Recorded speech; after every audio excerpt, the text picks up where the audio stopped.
शंकर के शिवलिंग को बनाने के लिए मिट्टी कहाँ की होना चाहिए, किस जगह पर बनाना चाहिए, मिट्टी में कैसा जल मिलाना चाहिए।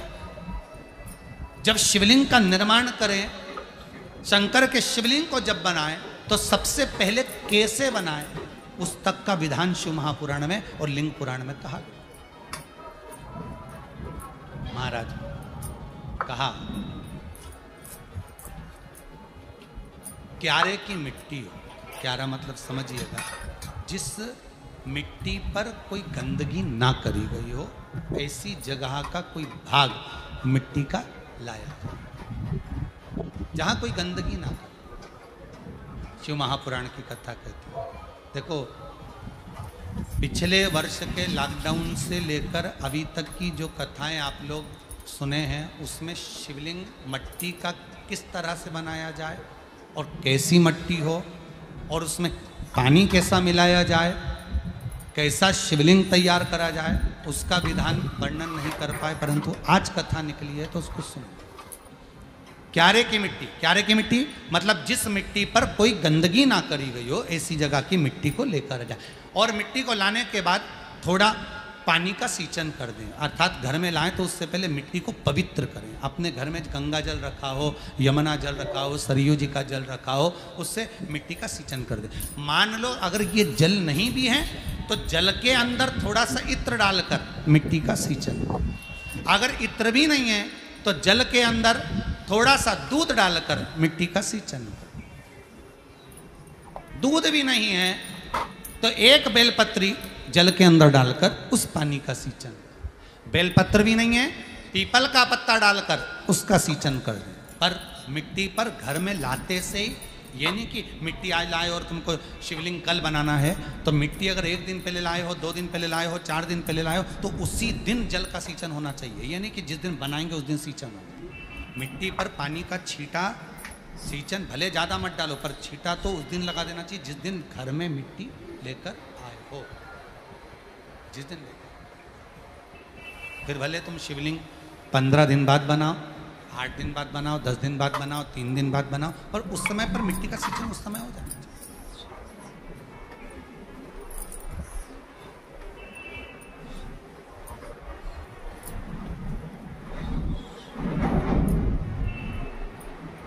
फिर कहा जिस दिन शिवलिंग का निर्माण करो उस दिन प्रातः में अगर आप शिवलिंग बना रहे हैं तो ब्रह्म मुहूर्त में मिट्टी को गला दो।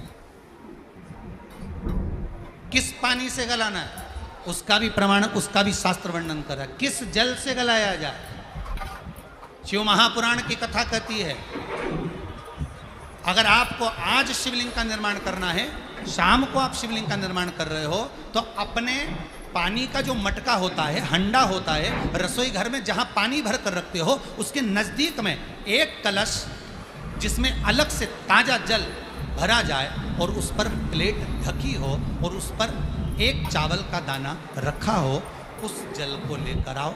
थोड़ी देर रखा रहे, आधा घंटा, 2 घंटा, 3 घंटा, 15 मिनट, 20 मिनट, पर वो पानी वहाँ रखा होना चाहिए। रसोई घर में अन्नपूर्णा का निवास होता है, परिंदे के पास पितरों का निवास होता है, अन्नपूर्णा पितर सब रसोई घर के भीतर विराजमान होते हैं। शास्त्र कहता है 33 कोटि देवता एक समय के लिए, एक क्षण के लिए हमारे रसोई घर में प्रवेश करते हैं। इसलिए रसोई घर को तुम पूरे घर को स्वच्छ रखो ना रखो, पूरे घर को तुम साफ रखो ना रखो, पर रसोई घर एकदम क्लीन होना चाहिए, साफ होना चाहिए, स्वच्छ होना चाहिए।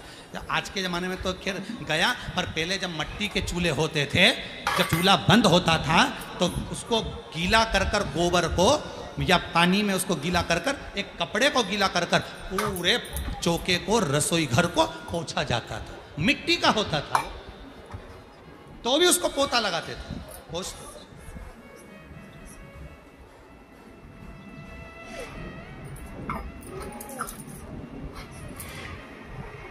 तो पहला क्रम है पार्थिव शिवलिंग का निर्माण।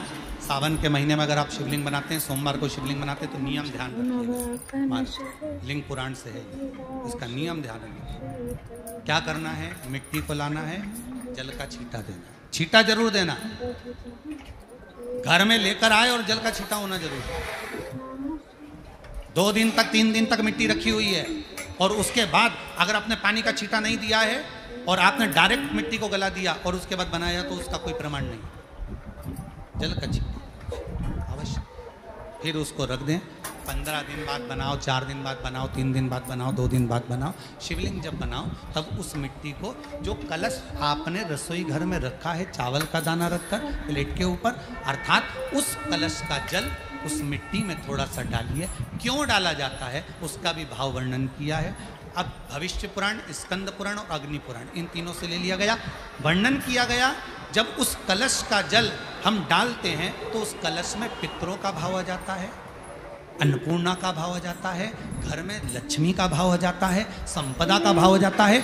पूरे 24 घंटे के अंदर एक क्षण के लिए रसोई घर में 33 कोटि देवता आते हैं, तो वो देवता का सारा भाव उस कलश के अंदर आ जाता है। और वो जल जब हम उस मिट्टी में मिलाते हैं तो गंगा, यमुना, सरयू, सरस्वती, ये 33 कोटि देवता में, तो इन सब का आनंद उस जल में आ जाता है। और वो जल जब हम मिट्टी में मिलाते हैं तो मिट्टी पवित्र हो जाती है, स्वयं कैलाश अधिपति को स्वीकार करने के लायक हो जाती है, निर्मित करने के लायक हो जाती है।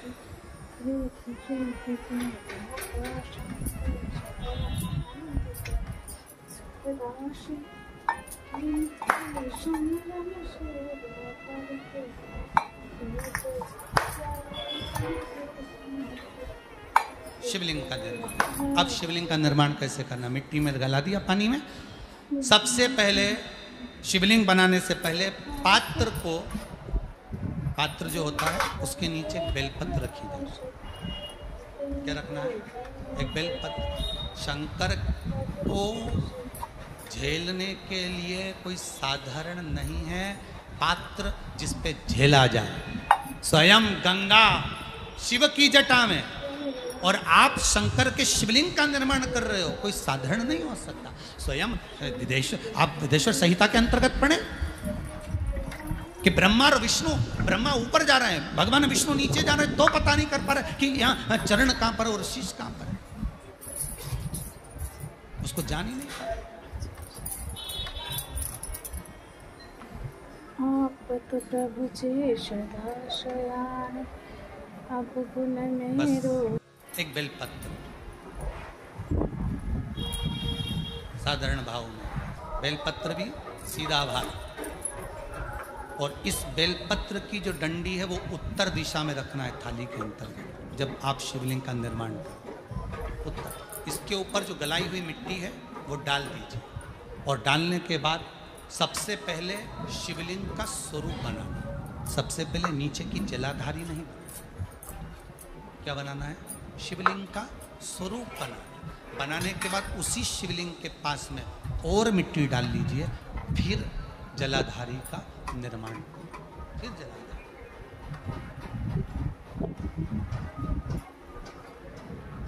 शिवलिंग जलाधारी निर्मित हो गई। शंकर जी का संपूर्ण परिवार शिवलिंग में रहता है, आपको पहले भी कहा। भगवान भूत अधिपति भूतेश्वर भगवान शिव का संपूर्ण परिवार शिवलिंग में, पहले भी कथा में कहा, आज फिर आपको वर्णन कर देते हैं। जैसे ये जलाधारी है गोल, ये चरण है, ये शिवलिंग है। ये जो गोल भाग है जहां पर भगवान शंकर का शिवलिंग रखा है, ये पार्वती जी का हस्त कमल है। जहां से पानी नीचे गिर रहा है, इसके राइट भाग में श्री गणेश जी का स्थान, लेफ्ट भाग में श्री कार्तिकेय जी का स्थान। बीच में जो एक मोटी सी लाइन होती है जलाधारी में, वो पार्वती जी के सुंदर पुत्री अशोक सुंदरी का स्थान। शंकर जी के ऊपर जो तिकोनी रखी रहती है, उसके ऊपर से जो जल बूंद बूंद नीचे गिरता है, ये जो पानी बूंद बूंद नीचे गिरता है, या आप कलश से जल चढ़ाते हो या आप श्रृंगी से जल चढ़ाते हो, तो ये जो पानी गिर रहा है, ये शंकर भगवान की 5 पुत्रियां, जया, विषहरा, शामरी बारी, दौतली और देव, ये शंकर जी की 5 बेटी, 5 पुत्री। कार्तिकेय भी है, गणेश भी हैं, अशोक सुंदरी भी है, शंकर जी की 5 बेटियां भी हैं, शंकर भी है और पार्वती भी। अर्थात शिव जी के परिवार में आपको गणेश जी की पूजन अलग करने जाने की जरूरत नहीं पड़ेगी, शंकर के परिवार में पार्वती जी की पूजन अलग करने जाने की जरूरत नहीं पड़ेगी, कार्तिकेय की पूजन अलग जाकर करने की जरूरत नहीं है। शंकर का परिवार शंकर के शिवलिंग के साथ में उस जलाधारी में संपूर्ण परिवार शंकर का विराजमान है, संपूर्ण परिवार, कुछ भी नहीं, संपूर्ण और पूरा परिवार है महाराज।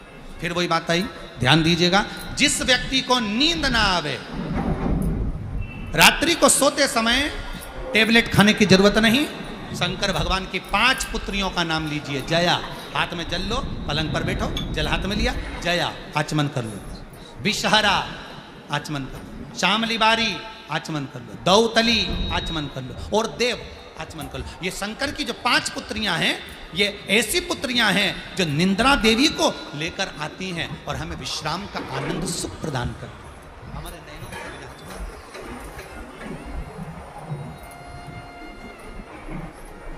हाँ, यदि विवाह नहीं हो रहा, शादी नहीं हो रही है, बहुत समय से लगन देख रहे हो, शादी नहीं हो रही, बहुत समय से परेशान हो गए कि विवाह ही नहीं हो रहा, हम तो टेंशन में पड़ गए, लड़की 28 साल 30 साल का लड़का हो गया, विवाह नहीं हो रहा, कुछ मत करो। अष्टमी तिथि आए तो अशोक सुंदरी वाली जो जगह है वहाँ पर हल्दी की 7 बिंदियाँ लगा दो, लड़का लड़की का हाथ उस बिंदी पर रखवा दो, उसका नाम गोत्र बोलो, उसी हल्दी में उसके हाथ पीला करवा दो और पीपल के पेड़ पर उस हाथ के 5 छापे पड़वा दो, 3 महीने में विवाह पक्का हो जाता है।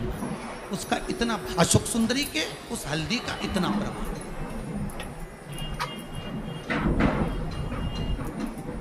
3 माह के अंतर्गत विवाह नहीं किया, इतना इतना प्रमाण है महाराज। भगवान शिव की आराधना का कोई साधन कर ले।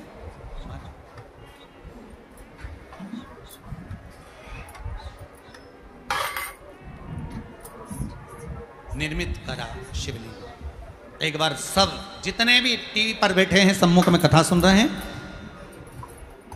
फेसबुक यूट्यूब पर सुन रहे हैं, एक बार साथ में समझें वापिस निर्माण को, शिवलिंग के निर्माण को। मिट्टी लाए, स्वच्छ जगह की, जल का छींटा दिया, रखा। जब शिवलिंग बनाया तो 1 कलश पानी पहले से 2 घंटा, आधा घंटा, 15 मिनट, 20 मिनट पहले उसको रख दिया, उसी पानी से उसको गीला करा। गीला करने के बाद उसका निर्माण सबसे पहले बेलपत्री, बेलपत्री के ऊपर मिट्टी, मिट्टी के ऊपर रखकर शिवलिंग का निर्माण, फिर जलाधारी का निर्माण और शिवलिंग का निर्माण पूर्ण होने के बाद में फिर बाबा का सुंदर भाव से आप श्रृंगार करें, अभिषेक करें, पूजन करें। और एक बात याद रखना, पार्थिव शिवलिंग का अगर निर्माण करा है तो आपको वो पार्थिव शिवलिंग को रात्रि होने से पहले विसर्जन होना जरूरी है। हाँ, अगर कोई शिवरात्रि का दिन है तो फिर आप पूरी रात रख सकते हो, हरतालिका तीज का दिन है पूरी रात रख सकते हो, बड़ी तीज है, छोटी तीज है, आप शिवलिंग बनाए हो तो आप पूरी रात रख सकते हो, विशेष कोई उत्सव है, श्रावण का महीना है, पूरी रात रख सकते हो। पर बाकी के समय अगर आप शिवलिंग का निर्माण करें तो उसको सूर्यास्त होने के पहले आप उसको नदी में, जल में, जलाशय में विसर्जन। और ध्यान दीजिएगा, विसर्जन करते समय जब आप विसर्जन करें, पानी में अपने पात्र को, शिवलिंग को जब छोड़ें, उस समय पर ध्यान दीजिएगा कि शिवलिंग की जो जल की धार है, जिसका उत्तर की ओर जो जल की धार होती है, विसर्जन करते समय वो जल की धार अर्थात वो उत्तर का भाग हमारी ओर होना चाहिए और थाली इस तरह से पकड़ें कि वो भाग हमको जब डालें तो वो भाग हमको दिखे, थोड़ा सा नजर आए पानी में डालते समय। और जब वो थोड़ा भाग दिखता रहे, और जिसलिए आपने शिवलिंग बनाया, जिस कामना से आपने शिवलिंग बनाया है, वो कामना उस भाग को पानी में देखते देखते बोल दीजिए, वो कामना पूर्ण हो जाती है। इसको कहते हैं पार्थिव शिवलिंग का निर्माण करना और उसकी आराधना, उसकी आराधना।